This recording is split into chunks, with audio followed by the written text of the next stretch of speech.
Hi, and welcome back to a new episode of Your Pennsylvania Dutch Minute.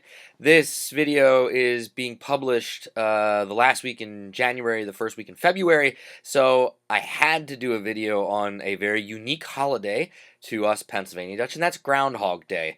And most Americans outside of Pennsylvania, of course, have no knowledge probably of the holiday, other than that there was a movie with Bill Murray made in the 1980s about it. But I'd like to just give a quick introduction about what the holiday is, where it comes from, and some of the other traditions, customs that are tied in with that holiday. So, Groundhog Day is celebrated every year on February 2nd, which is chosen because originally that was Candlemas Day. And the Pennsylvania Dutch brought this tradition with them from Europe when they immigrated in the 1700s and throughout the 1800s. And it's a tradition a holiday that they kept celebrating. So, what actually happens on Groundhog Day is that we, the Pennsylvania Dutch, use the animal, the groundhog, as the animal that it represents. In Europe, before we came to the New World, it was usually a badger. But when the Pennsylvania Dutch came to North America, there weren't badgers in the wild in Pennsylvania, but there were groundhogs. So they adapted and adopted the animal and took the groundhog as the symbol. So traditionally, what happens is on the morning of February 2nd, the groundhog comes out of his den, and the tradition states that if it's cloudy that morning and the groundhog does not see his shadow, that means he doesn't see it, he stays out, and that signals spring is right around the corner. Spring will soon be here. However, if the groundhog comes out of his burrow, his den, and sees his shadow on the morning of February 2nd, the shadow scares, he sees it, he gets scared, he runs back into his den, signifying 6 more weeks of winter. So we've always used it kind of as a way to determine how much longer winter is going to be in regards to the weather. Is we're going to have 6 more weeks of strong snow and cold, or is spring right around the corner? Now, the most famous groundhog, of course, is the one in Punxsutawney, Pennsylvania, which is in western Pennsylvania, which isn't traditionally part of Pennsylvania Dutch country. However, Punxsutawney, that part of Pennsylvania, did have some Pennsylvania Dutch settlers in the 1800s that took this tradition with them from the southeastern part of Pennsylvania. But Punxsutawney Phil is not the only groundhog that is celebrated in Pennsylvania at Groundhog Day. There are, and I don't have the exact number, but there are a number of groundhogs throughout southeastern Pennsylvania, each with their own name, in various locations that are used to celebrate Groundhog Day. However, the one that is the most famous is Punxsutawney Phil, and on February 2nd in Punxsutawney, on Gobbler's Knob, where Punxsutawney Phil lives, there will be thousands of people gathered early dawn morning, partying the night before, and television cameras will be there, and of course that's always the famous shot when they hold Phil up, and then one of the members of the inner circle, these gentlemen in top hats and tuxedos, one of them will then proclaim Punxsutawney Phil's forecast. Will it be spring right around the corner, or will it be 6 more weeks of winter? One other thing that is absolutely unique to us Pennsylvania Dutch is that throughout Pennsylvania Dutch country, we have a number of what are called Groundhog Lodges or Grundsau Lodge.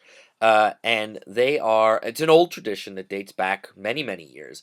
And they were started in various communities throughout Pennsylvania Dutch country. It is a all-men's club, and every year they will have their annual gathering, or a versamling. Now, normally it happens around the time of February 2nd. Some of them actually meet on February 2nd. Some of them meet before that and after that. And what usually happens at a Groundhog Lodge for Sumling is, first off, it is all men. Traditionally, it's an evening where a meal is served, of course, traditional Pennsylvania Dutch food. There will be a groundhog there, usually one that's stuffed, and it will give his weather forecast. That'll be part of the evening. His forecast for the early spring or winter to hold on will be given. And then there are usually one or two skits that are performed. There's some singing. And there's usually also an oath that everybody that's there that night takes, and it's usually silliness, things that you're promising or swearing to do for the next year, all in good fun, of course. And everything the entire night is in Pennsylvania Dutch, in the dialect, in the language. Years ago, it used to be that if you went to one of these and you spoke English, you actually had to pay money, kind of as a fine. And there were little dishes on the table, and for every English word, you had to throw a dime in or a nickel or whatever the cost was, and then that money was gathered up and then used for good purposes. Today, as fewer and fewer people, of course, are able to speak the dialect, we're starting to see that that rule has been relaxed, and English is allowed. However, all of the festivities are done in Pennsylvania Dutch. And then, of course, the highlight of the evening of a Groundhog Lodge Versammeling is there will be someone chosen to give kind of like the what we call the festrad, or the festival speech. So usually a longer speech, sometimes filled with jokes. It usually tends to be funny. Maybe there's a theme to it.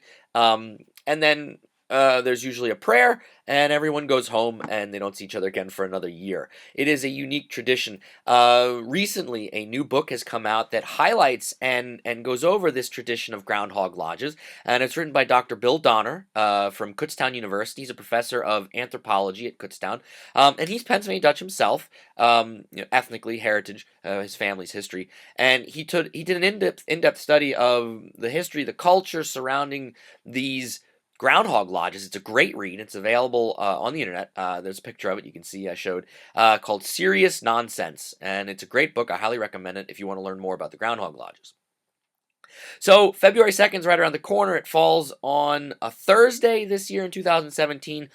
So we'll be curious to see what Punksy Phil has to say, but we'll also have to watch and see what all the other groundhogs down in southeast Pennsylvania have to say, if we will be 6 more weeks of winter or if spring is right around the corner. So there's just a brief overview of Groundhog Day, what it means to us, why we celebrate it.